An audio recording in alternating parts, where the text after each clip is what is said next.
Continuing our discussion of methods for determining the limit of a sequence by building on what we already know about the limits of functions, this statement is the sequence equivalent of the squeeze theorem or the sandwich theorem. And the reasoning here is exactly the same.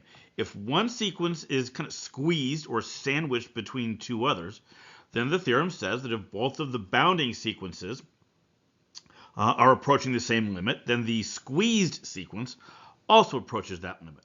And really kind of the only interesting part here is this section here about the squeezed sequence only being between the other two values of n, the other two for values of n greater than some value. And you can see what this is talking about in the graph here. The blue diamond sequence is sandwiched between the other two sequences, but only for values of n greater than or equal to 3. At n equals 1 and n equals 2, the blue triangle sequence is actually not between the other two, and that's okay.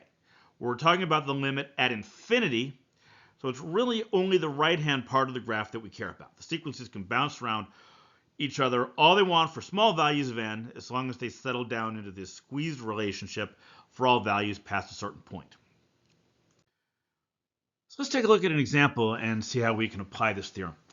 Just like back when we were doing this with functions, the trick is coming up with those two bounding functions, right? One that's above, one that's below, and that both go to the same point at infinity. So here, the first thing I want you to notice is that because k is greater than or equal to 0, n plus k has to be greater than or equal to n, which means if we flip both of those expressions over, 1 over n plus k has to be less than or equal to 1 over n. So, okay, good. Now, looks like we've got an upper bound.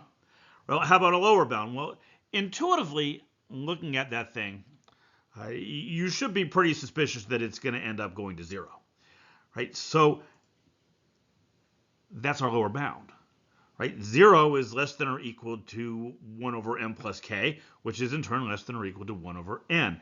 And now we've got our two bounding sequences, right? The constant sequence 0 and the sequence 1 over n. Well, as n goes to infinity, the limit of 0 is going to be 0. It's still a constant.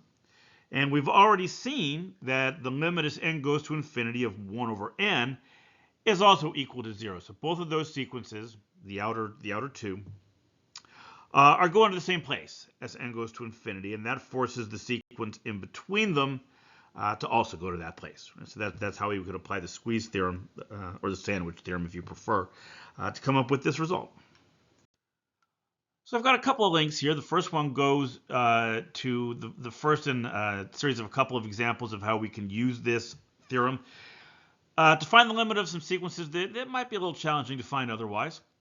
And the second one goes to the next lecture in the series here, where we're going to start talking about a special kind of sequence called a monotonic sequence. And of course, there's a link down there below. If you like this video, please don't forget to click on that like link as well.